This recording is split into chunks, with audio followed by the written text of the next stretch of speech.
Y ahí ya nos vamos aterrizando a lo que sería la parte especializada de nuestra materia, que es el derecho bancario y el derecho bursátil, ¿sí? No existe, ya les comento, un derecho bancario bursátil. Es el derecho bancario y el derecho bursátil. Entonces, aquí sí es importante establecer que vamos a tener, por un lado, nuestro derecho, nuestra regulación del derecho bancario y nuestra regulación del derecho bursátil.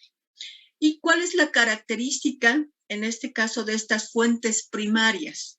Pues van a ser leyes marco que nos van a contemplar disposiciones generales y nos van a remitir a reglamentos, a circulares y a oficios circulares. Entonces, cuando ustedes quieran fundamentar algo en materia financiera, se tienen que ir a la ley especial.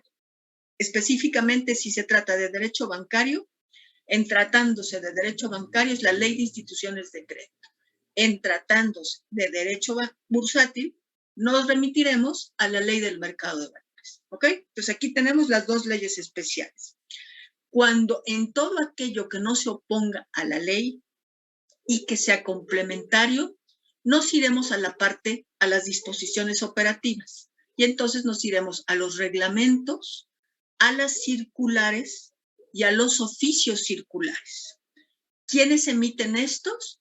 Nuestras autoridades financieras.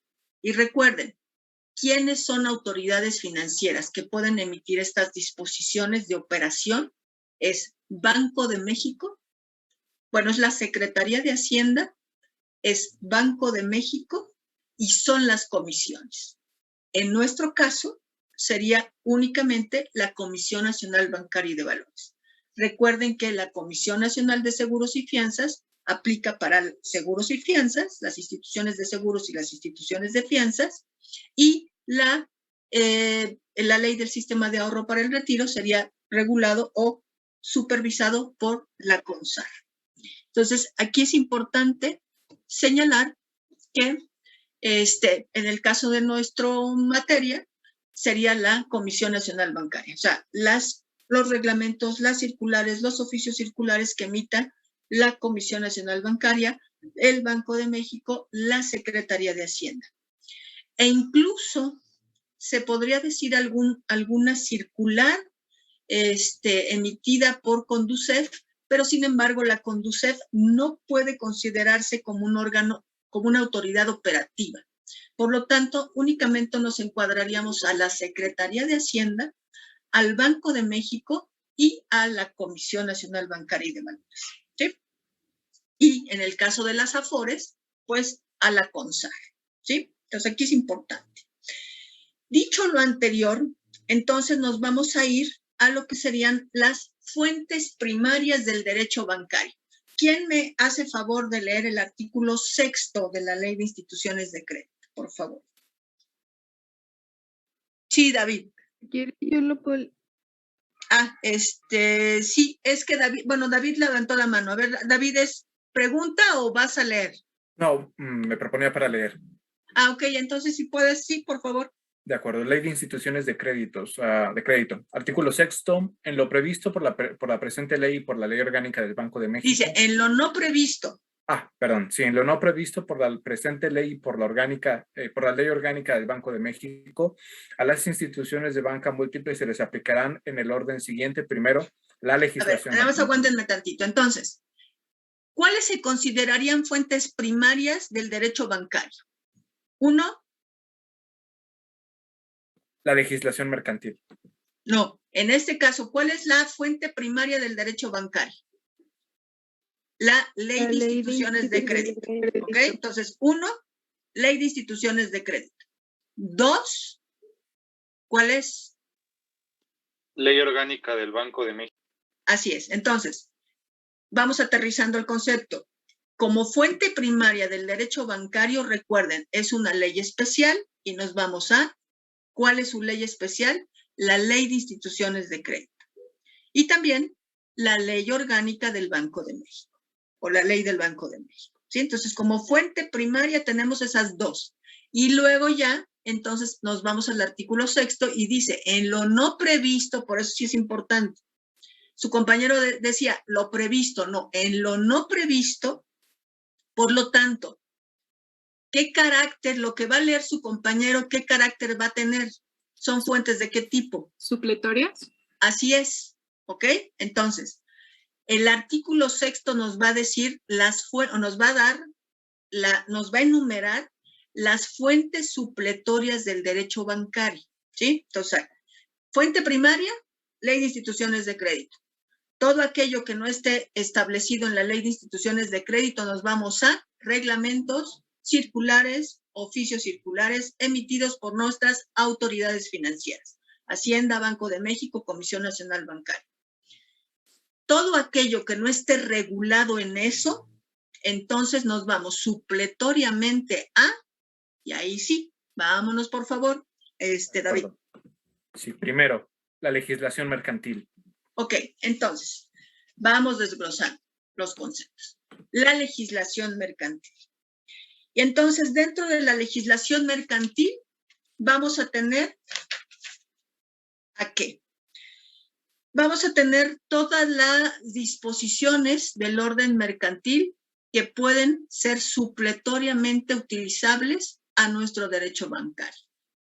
¿Cuál es el primera disposición mercantil que podría ser aplicable? ¿El Código de Comercio? Así es, entonces, Código de Comercio. Luego, ¿cuál otra?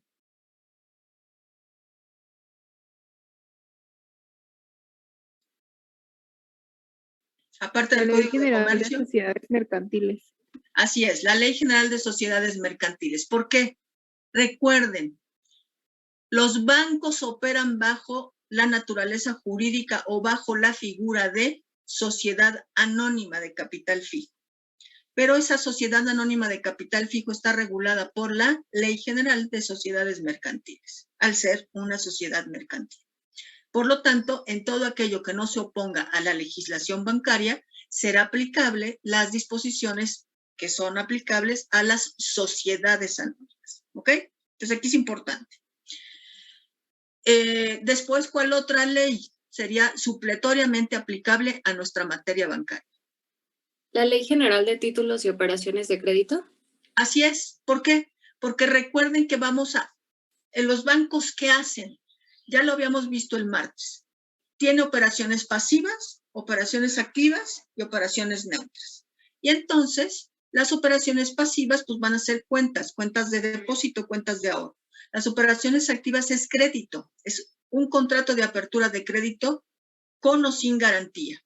Entonces, en el caso, por ejemplo, de una expedición de tarjeta de crédito, vamos a celebrar un contrato de apertura de crédito, pero con una garantía, en este caso con un fondo revolvente. Entonces, aquí es una situación que va a estar regulada de manera supletoria por la Ley General de Títulos y Operaciones de Crédito. Y en el caso, por ejemplo, de eso ahorita lo vamos a ver de las hipotecas porque es las disposiciones que sí. Pero, por ejemplo, un crédito de habilitación, de avío, un refaccionario, también va a estar establecido en lo que correspondería a la Ley General de Títulos y Operaciones de Crédito. En el caso de una emisión de obligaciones, también, y así. Después también vamos a encontrar nuestras operaciones neutras, que sería el ejemplo específico, un fideicomiso. El fideicomiso está regulado por la Ley General de Títulos y Operaciones de Crédito, ¿sí? Y también tenemos, por ejemplo, un arrendamiento financiero, un factoraje financiero, que también está establecido en la Ley General de Títulos y Operaciones de Crédito, ¿sí? Entonces, si ustedes ven, hay muchas disposiciones que le son aplicables a la materia bancaria y que están contenidas en otras disposiciones de carácter mercantil. Aunque el derecho bancario es una rama autónoma del derecho mercantil, no por ello no le será aplicable las disposiciones que le están contenidas en las leyes mercantiles. ¿Cuál otra ley tendríamos aplicable? ¿La ley de sociedades cooperativas? ¿La ley de sociedades qué, perdón? Cooperativas. La ley de sociedades cooperativas también, en términos de que tenemos las OCAPs, las sociedades cooperativas de ahorro y préstamo, que tienen su ley especial, pero en todo aquello que no se oponga, les será aplicable la ley de sociedades cooperativas. Es correcto. ¿Cuál otra?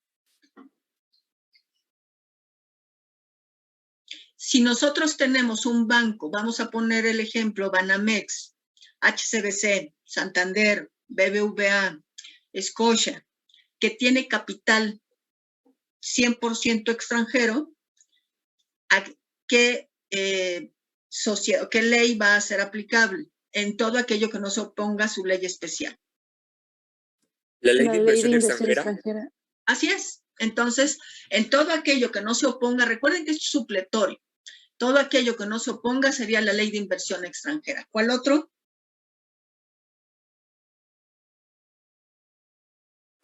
¿La ley monetaria? La ley monetaria. Antes de la ley monetaria vamos a tener, sí, también, pero antes de la ley me gustaría establecerles, en el caso, por ejemplo, la ley de concursos mercantiles no es específicamente de la materia bancaria, toda vez que en la reforma financiera se incorporó un capítulo en donde se estableció todo el procedimiento de liquidación bancaria. Sin embargo, recuerden que si nos vamos al derecho financiero, estaría, por ejemplo, la ley de ahorro y crédito popular, que vamos a ver en nuestra materia. Y entonces, ahí sí, al ser una sociedad anónima, que normalmente se constituyen, las OFIPOS, entonces si se van a liquidar, les sería aplicable la ley de concursos mercantiles, toda vez que no les es aplicable la ley de instituciones de crédito. Cuando hablemos de la ley de la liquidación de un banco, entonces nos vamos a nuestra ley especial y ahí nos vamos a nuestro capítulo especial de liquidación bancaria, ¿ok? Y finalmente, lo que decía su compañera, la ley monetaria. Tomando en consideración que recuerden que la autoridad, una de las autoridades importantes en materia bancaria es el Banco de México.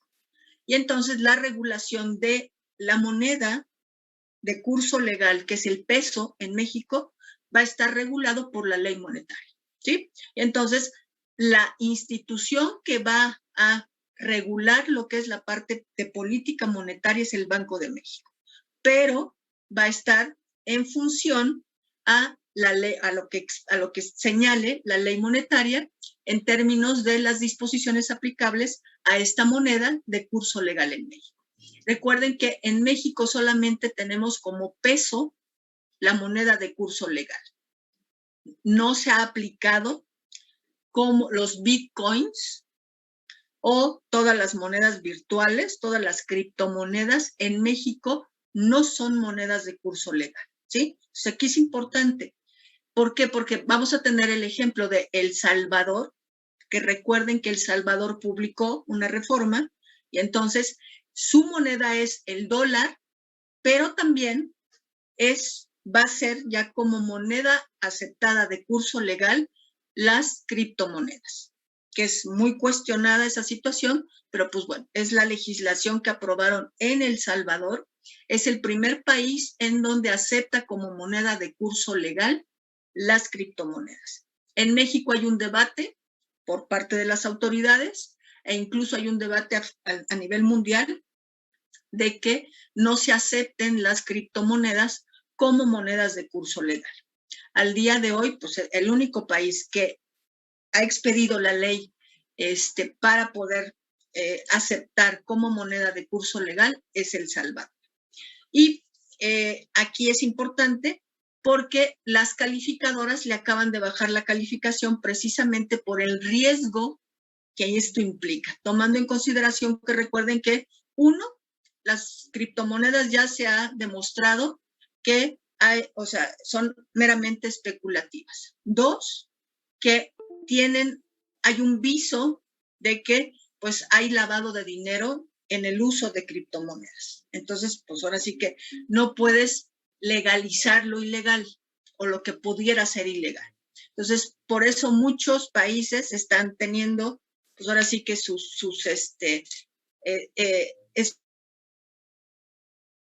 pueda aprobar la aceptación de criptomonedas como monedas de curso legal. En México se ha discutido mucho por Banco de México y se ha llegado a la conclusión con el Banco Mundial, o bueno, el Banco Mundial y con el Banco de Pagos Internacionales, que sería el Banco de Bancos, en donde es mucho riesgo, pues ahora sí que tomarlo como moneda de curso legal para hacer compras y que en un momento dado estés legalizando tal vez el lavado de dinero. Y muchos tienen reticencia precisamente de esa legalización. Entonces, en el caso de México, y aplicando lo que es la ley monetaria, única y exclusivamente es en términos del peso. O sea, todo lo que sean los billetes y monedas emitidos por Banco de México en términos de su política monetaria. ¿Sí? Entonces, aquí tenemos la parte de la legislación mercantil. Entonces, por favor, David, el que sigue. ¿Dudas sobre la legislación mercantil? ¿No hay duda? ¿Ninguna? ¿No? ¿Todo está bien? Ok. Entonces, por favor, fracción segunda. Fracción segunda, los usos y prácticas bancarios y mercantiles. Ok, entonces aquí es importante establecer los usos y prácticas bancarias y mercantiles. ¿Alguien sabe qué es un uso, qué es una práctica? Si es lo mismo, o díganme la diferencia, o qué es un uso, qué es una práctica, o qué es esto.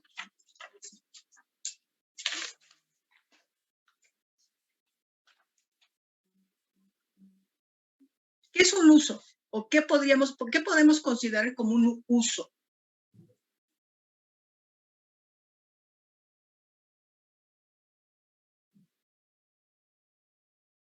¿No tienen idea de qué es un uso?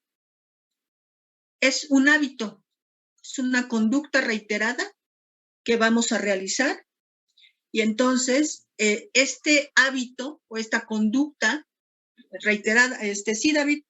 Perdón, termine, pero me pregunta entonces, ¿qué diferencia tendría el uso con la costumbre? Lo que pasa es que ahí vamos.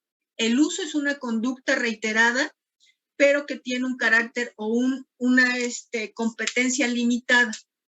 La costumbre, o sea, en este caso va a ser un hábito reiterado, una conducta reiterada, pero aplicable a una sociedad.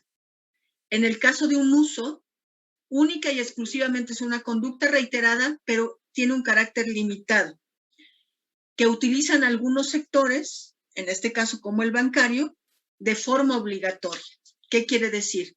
Solamente si eres usuario de la banca, estarás dentro de esa esfera de competencia del uso o de la práctica que ahorita vamos a ver. Entonces, si tú no tienes una tarjeta o no tienes una operación bancaria, pues no formas parte de ese pequeño universo de los usos bancarios, ¿sí? O sea, si tú estás utilizando dinero en efectivo y no utilizas una tarjeta o no utilizas un SPAY, una transferencia electrónica o algún medio de pago que esté dentro del sistema bancario, pues no formas parte de esa población focalizada, ¿sí? Entonces tendrás que ser, para que sea un uso bancario, ahora sí que valga la redundancia, tendrás que ser usuario de la banca, ¿sí?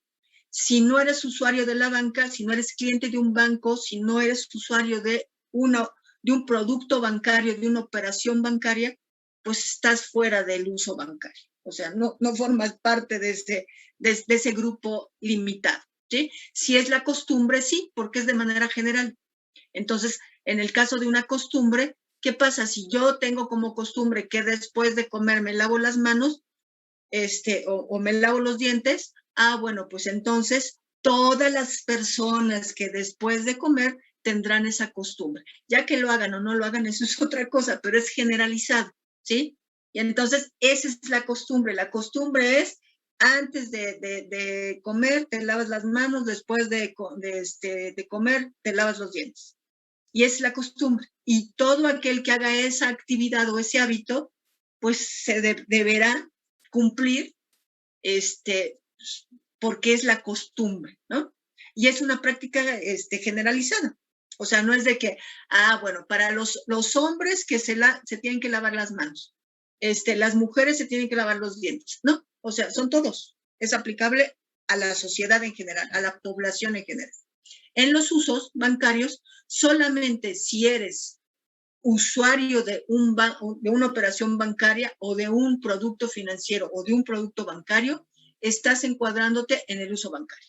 ¿Sí? Entonces, es limitado, es reducido solamente a aquel usuario del banco y será de carácter obligatorio solamente para ese grupo, para esas personas que están dentro de ese pequeño grupo, ¿ok? De acuerdo. Entonces, pero aquí es importante, tiene que no estar contenido en una norma.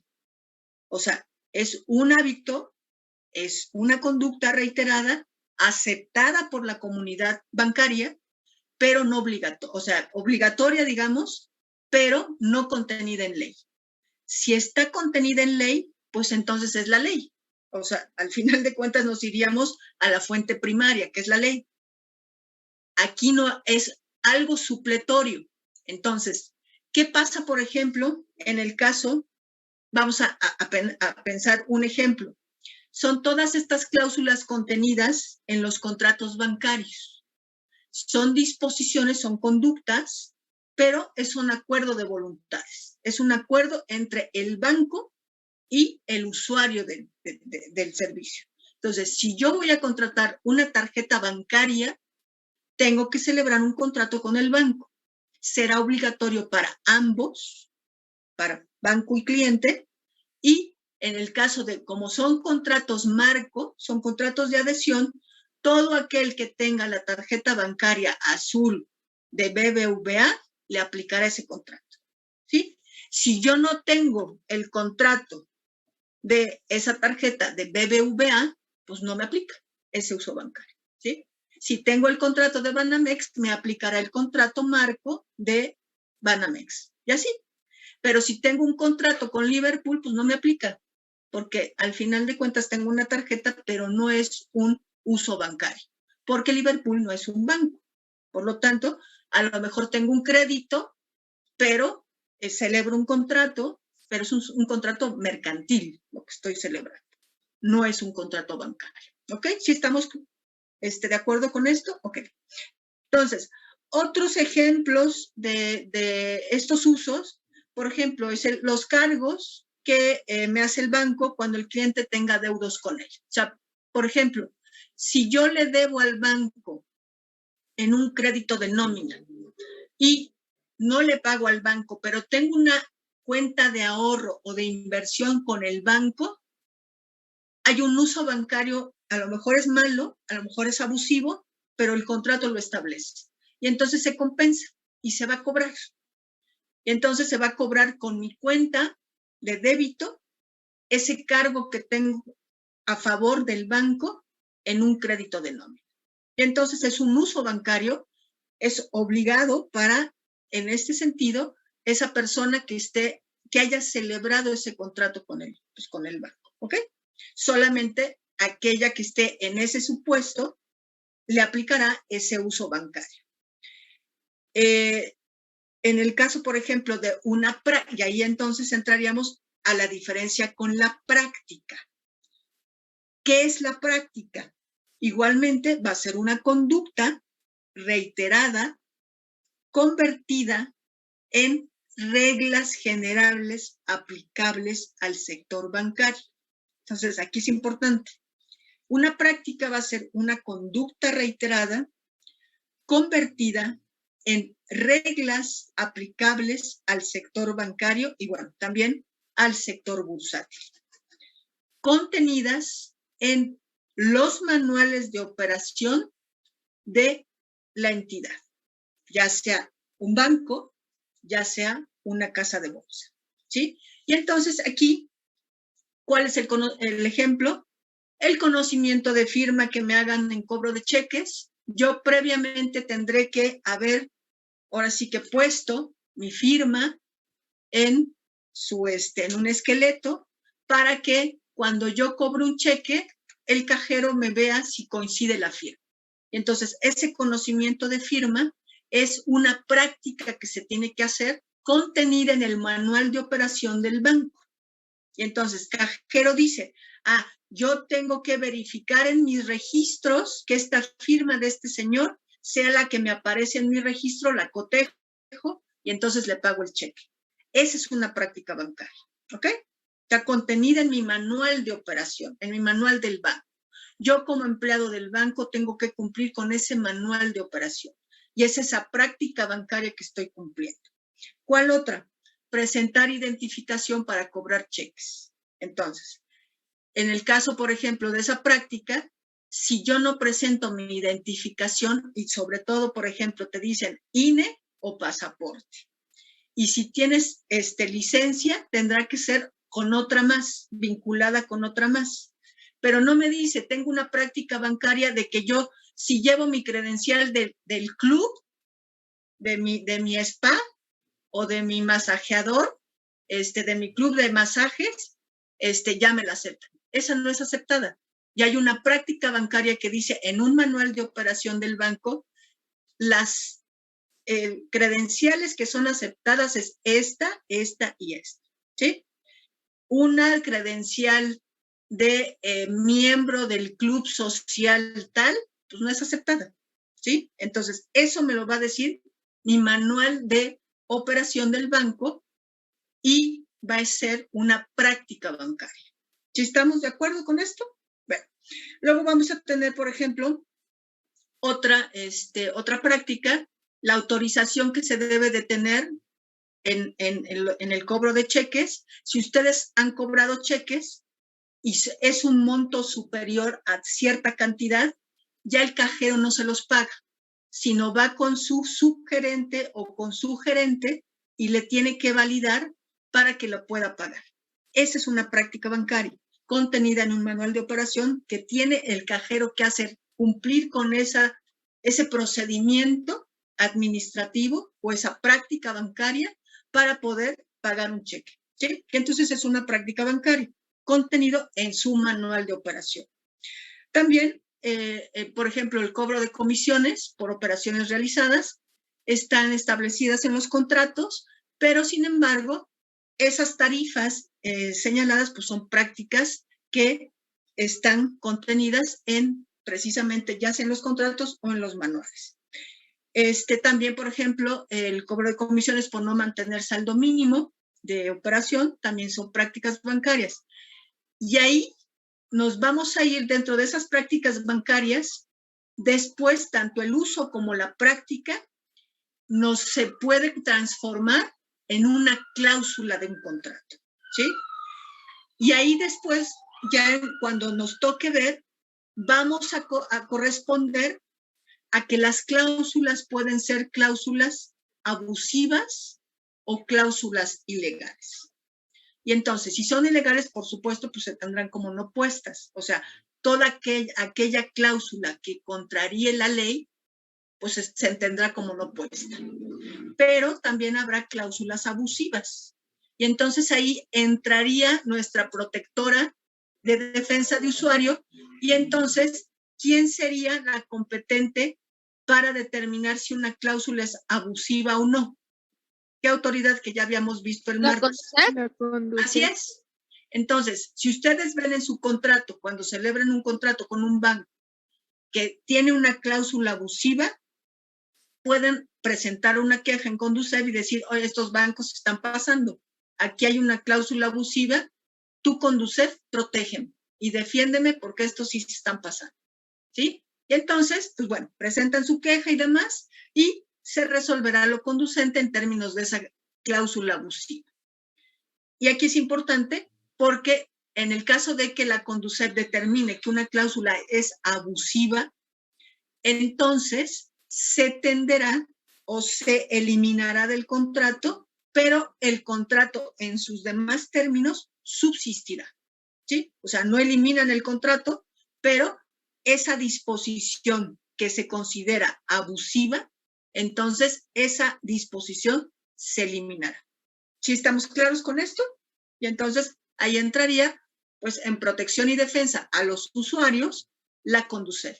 Por eso, lo que les comentaba el martes, para que la Conducef sea competente, tendremos que ser usuarios de servicios financieros, usuarios de un producto financiero. vuelvo al ejemplo que di hace unos momentos. Si yo tengo una tarjeta con Liverpool, Liverpool es una empresa otorgante de crédito, no es un intermediario financiero, no es un banco.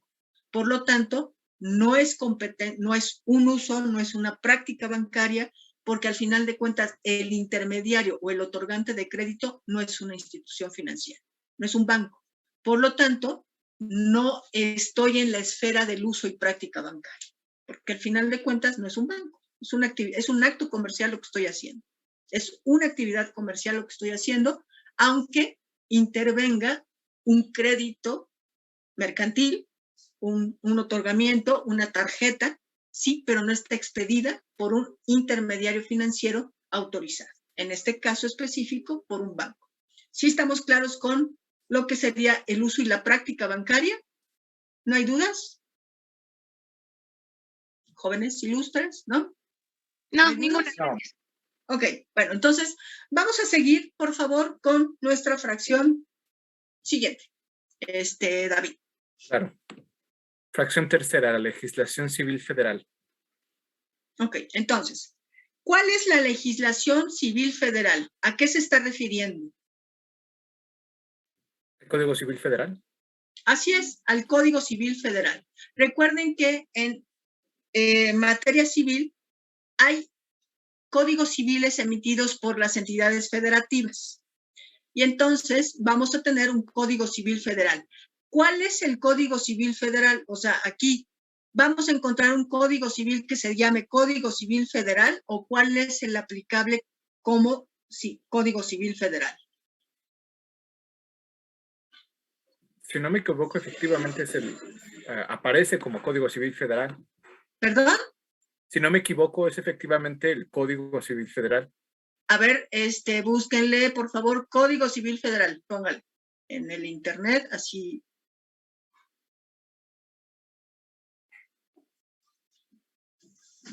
¿Qué les aparece?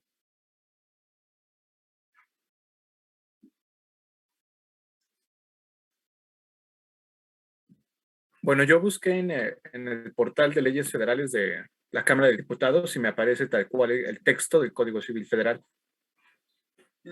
Aquí vamos a ponerle.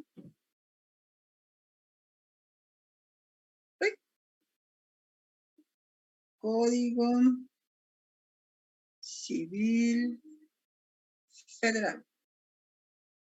Vamos a ver.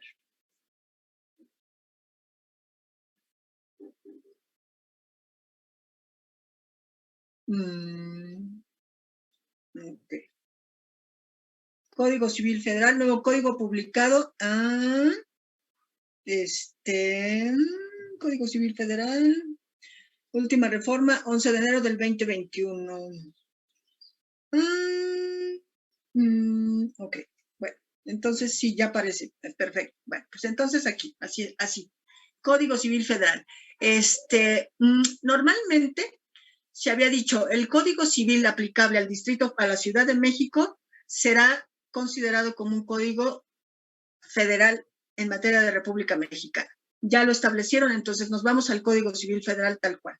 Ya está, está publicado y aparte está reformado el 11 de enero del 2020. Perfecto. Bueno, entonces, nuestro Código Civil Federal. Aquí es importante establecer por qué, a ver, alguien me dice, ¿por qué será aplicable el Código Civil Federal y no el Código Civil de Sonora?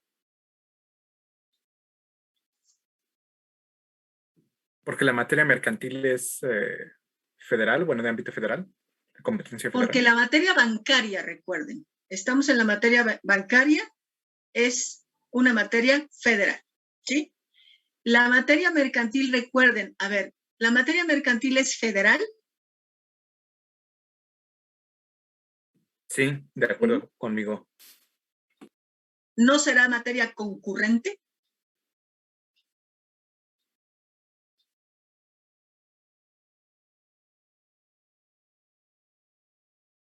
¿Es concurrente? ¿No es concurrente? ¿Es federal? ¿No es federal? Yo también tenía entendido que era federal. Sí, es federal. Vuelvo a preguntar, ¿no será concurrente? A ver, ¿quién me explica qué es concurrente?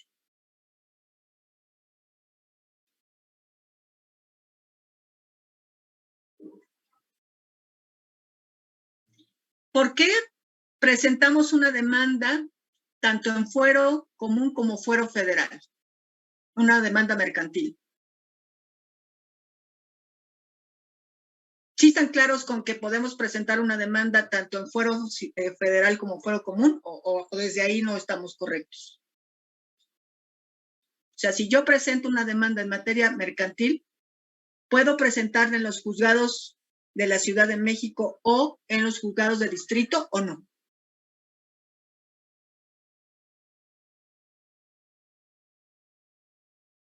Jóvenes, ilústrenme. ¿Sí o no? Recuerden. Según yo, sí, profesora. Sí, recuerden, la materia mercantil es materia concurrente. ¿Qué es esto? En el caso de la materia mercantil, podemos ocurrir tanto a tribunales federales como a tribunales de fuero común.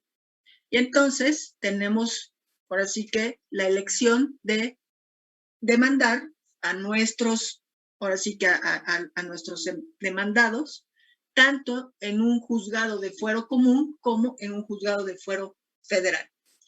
Pero la materia bancaria es materia federal.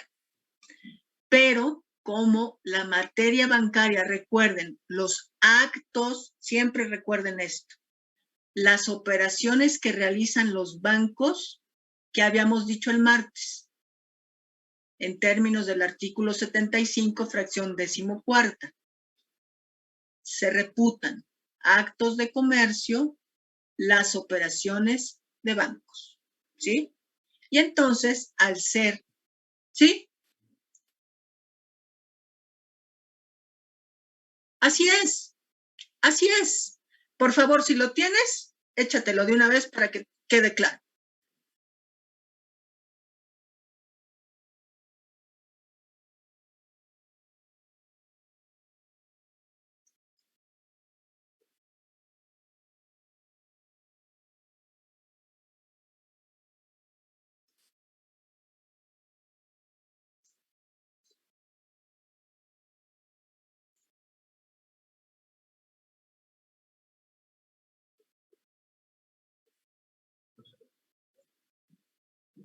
Así es, o sea, gracias.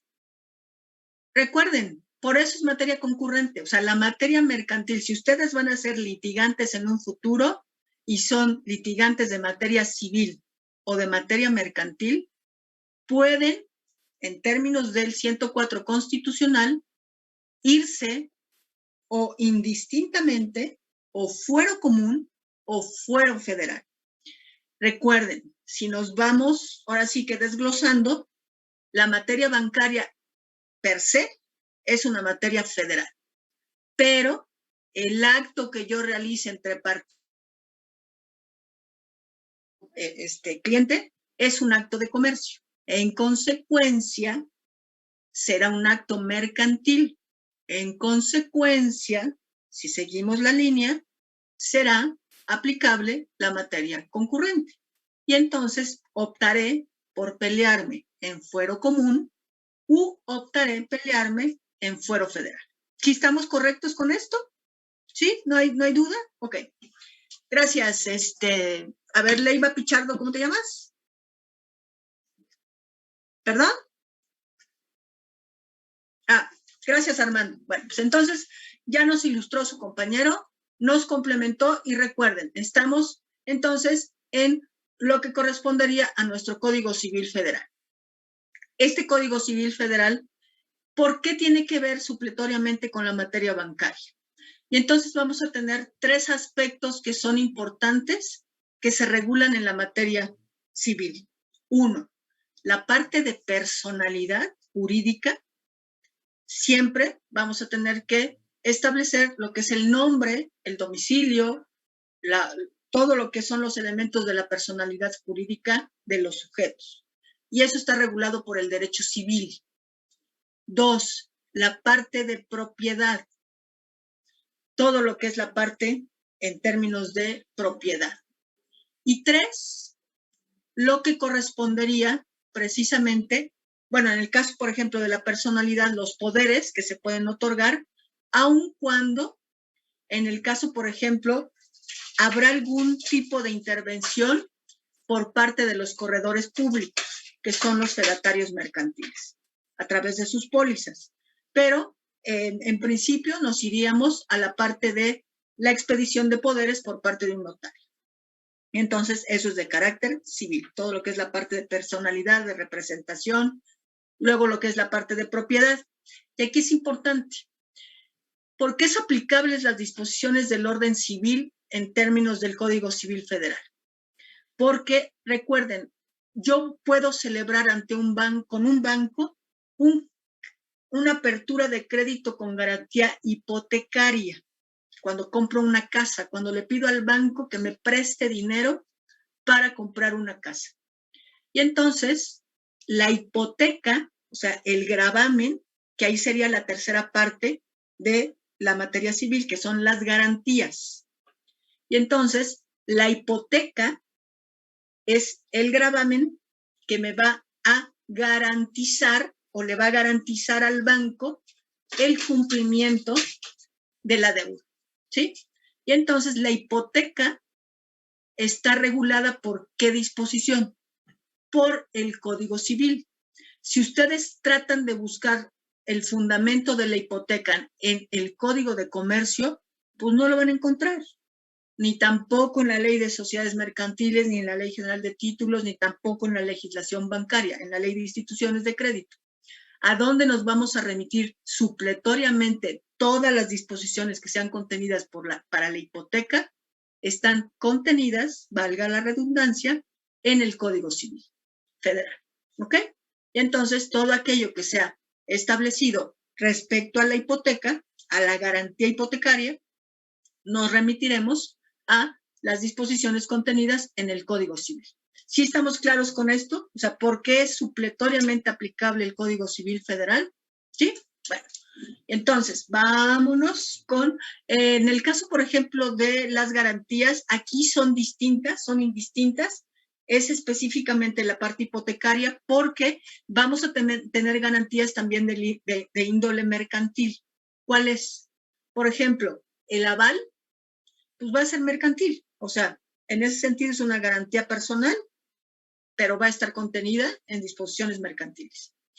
Luego, por ejemplo, el garante o el obligado solidario, y en el caso, por ejemplo, hay una figura que también es del orden civil. ¿Cuál sería?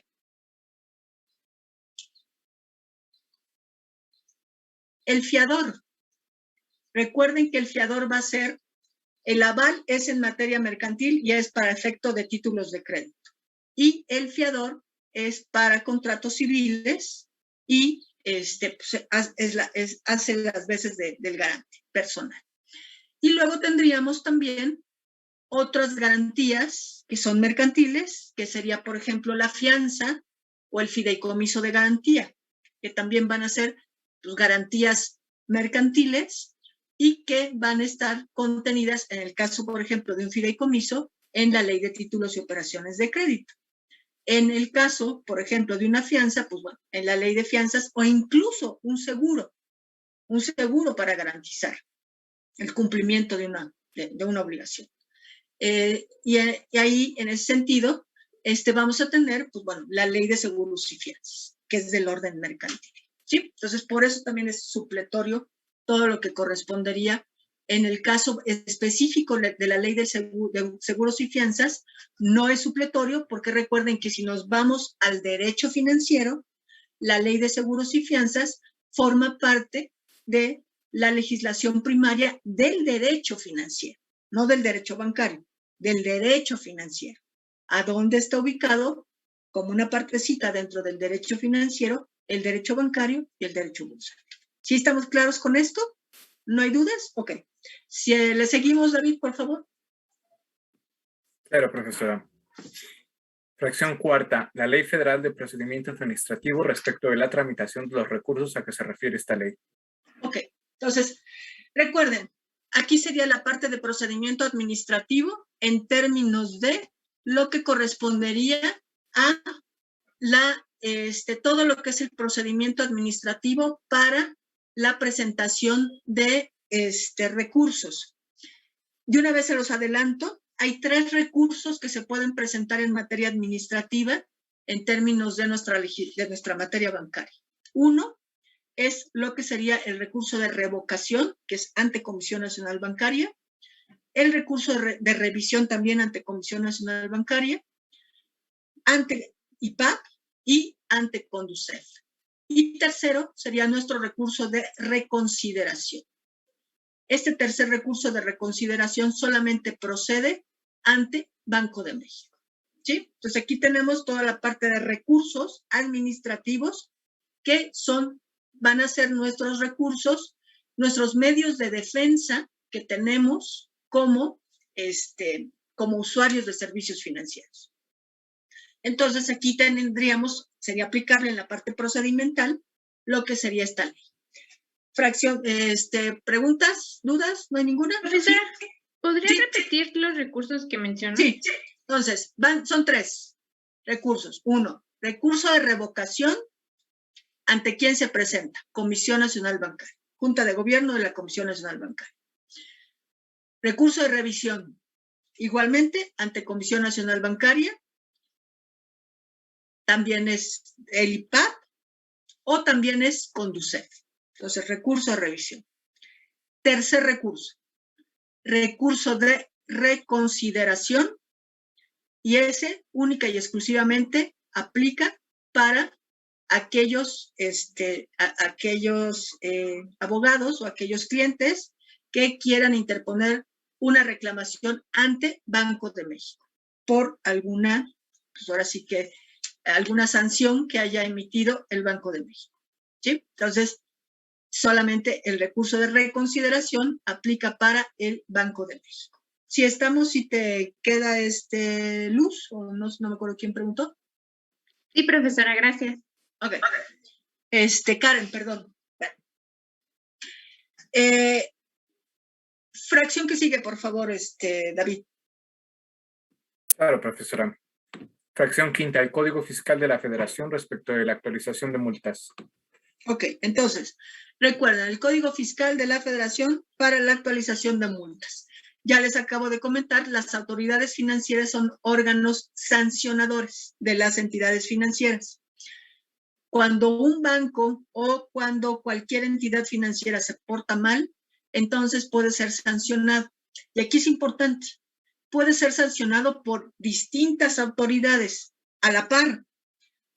Puede ser sancionado por Banco de México, puede ser sancionado por Comisión Nacional Bancaria e incluso puede ser sancionado por Conducef e incluso por el IPAB en términos de sus leyes respectivas. Entonces, aquí es importante. ¿Por qué? Porque cada autoridad sancionadora emite un acto. Ese acto puede ser reclamado como un medio de defensa de manera individual. O sea, si a mí me sancionó, a mi entidad financiera, a mi banco, me sancionaron los 4, tendré que interponer 4 recursos. O sea, no puedo interponer un recurso por todas las sanciones emitidas por las autoridades. Tendré que ir a mi recurso de revocación ante Comisión Nacional Bancaria, a mi recurso de revisión ante IPAB, a mi recurso de reconsideración ante Banjico, a mi recurso de revisión ante Conducef, etcétera. ¿Sí? O sea, dependiendo el acto que yo estoy reclamando, es ante la autoridad que yo voy a presentar mi medio de defensa. Esas sanciones sí, Abigail. Profesora, ¿no importa que sea banco privado o sea banco del Estado? No, o sea, aquí no importa porque al final de cuentas las autoridades, recuerden que son autoridades financieras y van a ser autoridades, bueno, en el caso del IPAB, la banca de desarrollo no le aplica porque, por ejemplo, en el caso de la liquidación de una banca de desarrollo tiene un tratamiento especial y entonces, y en el caso del IPAB, no protege a ahorradores de la banca de desarrollo, tiene un tratamiento especial. Pero, por ejemplo, Banco de México sí, Conducef sí, Comisión Nacional Bancaria sí. O sea, aquí sí te aplicaría la banca de desarrollo porque al final de cuentas son autoridades que están regulando tanto a la banca privada como a la banca pública. Entonces, sí, o sea, no habría ningún problema porque estás atacando la sanción que te está dando la autoridad financiera. Incluso, por ejemplo, con DUCEF. ¿Qué pasa, por ejemplo, si yo celebro un contrato con Banjército y me expide una tarjeta de crédito? Y resulta con que tiene una cláusula abusiva. Me voy a conducir contra Banjército y es banca de desarrollo. Porque recuerden que lo que ya habíamos visto el martes, la operación se baja de su potestad soberana, de entidad del Estado, y entonces estamos a la par y yo estoy contratando con un banco, sea público o privado, pero es un banco. Entonces, el acto es comercial, el acto es mercantil. En consecuencia, es reclamable ante Conducef y yo me puedo quejar del banco abusivo de Banjército por haberme puesto una cláusula abusiva en mi tarjeta de crédito de Banjército, independientemente de que es banca de desarrollo. ¿Sí? ¿Sí estamos claros? ¿Quién me preguntó? Sí, muchas gracias. Ok. ¿Alguna otra duda? ¿No? ¿No hay dudas? Bueno, entonces, recuerden que estas sanciones van a ser aplicables, pero ¿cómo se cuantifica el día de hoy una multa?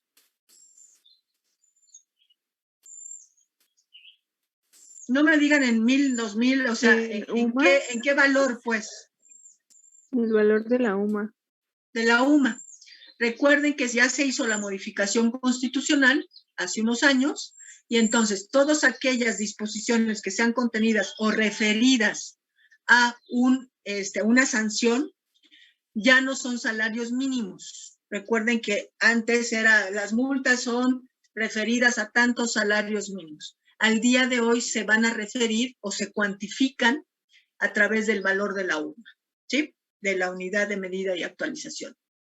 Y entonces, bueno, esas sanciones se aplicarán en términos de la UMA. O en su defecto, la Ley de Instituciones de Crédito o la Ley del Mercado de Valores establecerá específicamente cuáles son las sanciones aplicables en términos de, ahora sí que, las irregularidades que se puedan detectar en un intermediario autorizado, sea un banco, sea una casa de bolsa. ¿Sí? Bueno, entonces, vamos a, finalmente, ¿cuáles serían la fuente primaria? Y entonces, vámonos, por favor, alguien que me quiera leer el artículo 5 de la Ley del Mercado de Valores. Bueno, antes de empezar, ¿alguna duda sobre fuentes primarias, fuentes supletorias del derecho bancario? ¿Alguna duda? ¿No hay ninguna duda sobre esto? Bueno, entonces, vámonos a nuestra segunda parte, que sería el derecho bursátil. Y el derecho bursátil vamos a tener también fuentes primarias, fuentes supletorias. Y entonces nos iríamos a nuestro artículo 5 de la Ley del Mercado de Valores.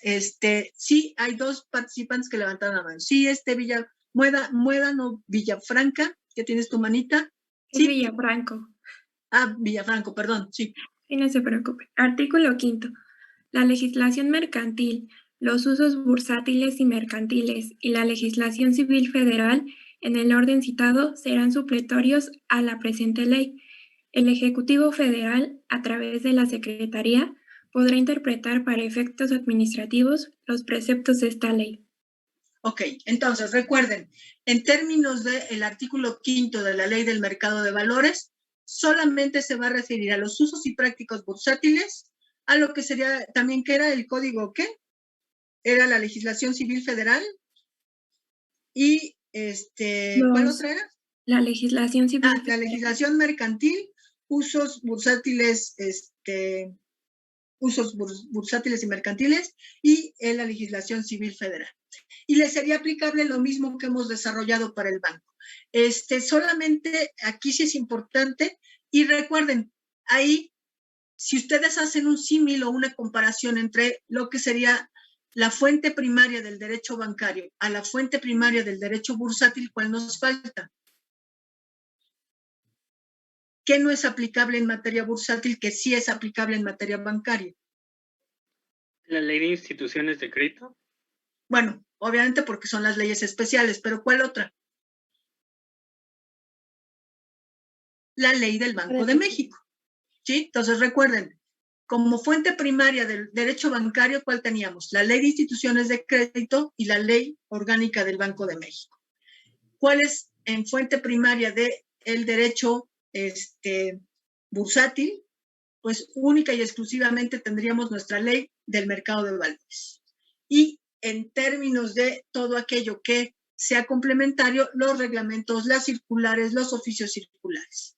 Pero no así la ley del Banco de México, porque no son bancos, son casas de bolsa o es toda la parte de valores, de operación de valores. Y nos iríamos en la parte supletoria, únicamente legislación mercantil, lo que sería la parte de los usos bursátiles y mercantiles, y tercero, el Código Civil Federal. Hay una situación también, si David, por favor, dentro del artículo 6 de la Ley de Instituciones de Crédito, hay un párrafo al final de todas las fracciones que se me pasó decirlo, y me voy a regresar a la parte bancaria porque es importante en términos de la banca de desarrollo. Si lo quieres leer, por favor. Por supuesto, las instituciones de banca de desarrollo se regirán por su respectiva ley orgánica y en su efecto por lo dispuesto en este artículo. Ok, entonces recuerden. Gracias. Entonces recuerden, como fuente primaria del derecho bancario sería la legislación bancaria, la ley de instituciones de crédito, ley orgánica del Banco de México, y en tratándose solamente aplicable a la banca de desarrollo, no así a la banca comercial o a la banca privada, las leyes orgánicas. ¿Por qué?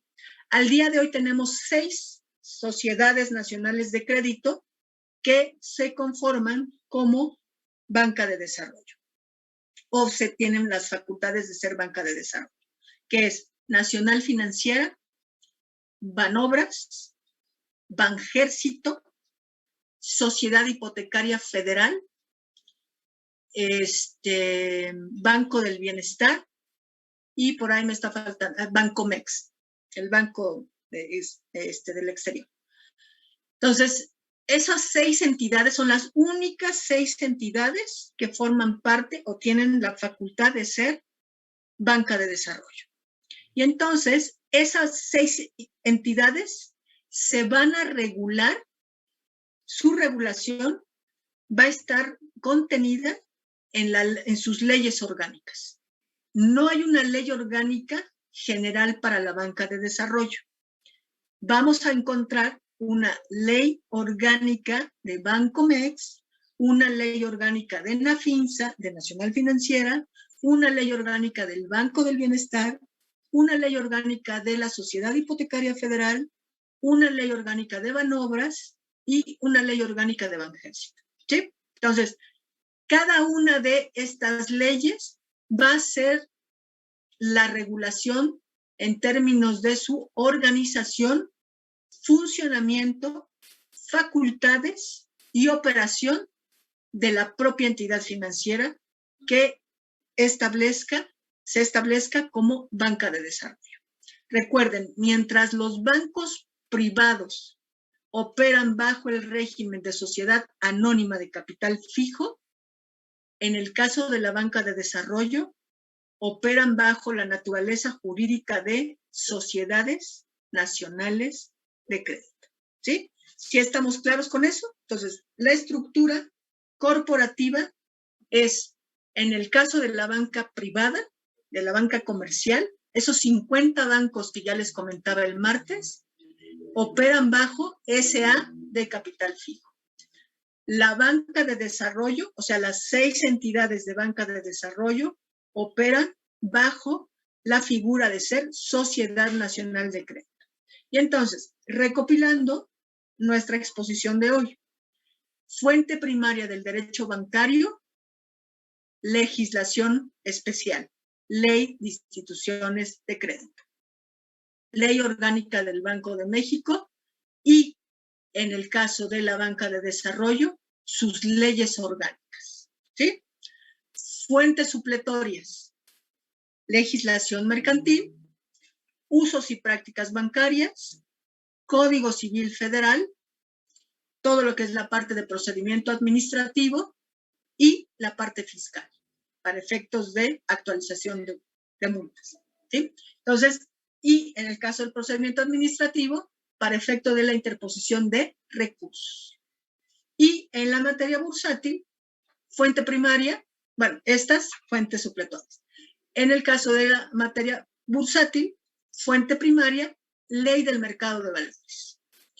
Fuente supletoria es, en el caso específico de la legislación bursátil, son la legislación mercantil, usos y prácticas, en este caso, bursátiles y mercantiles, y Código Civil Federal, legislación civil federal.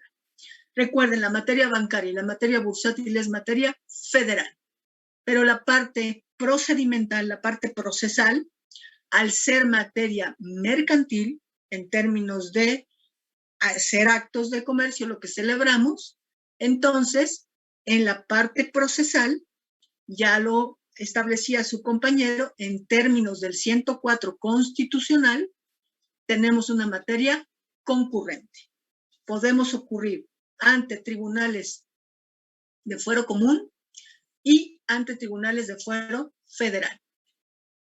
Materia, ¿qué materia? O sea, si ustedes se quieren pelear con el banco, ok, puedo ir ante el tribunales de fuero común y ante tribunales de fuero federal.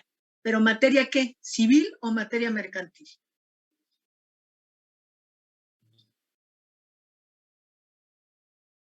¿Mercantil? Mercantil. ¿Hay juzgados mercantiles en la Ciudad de México?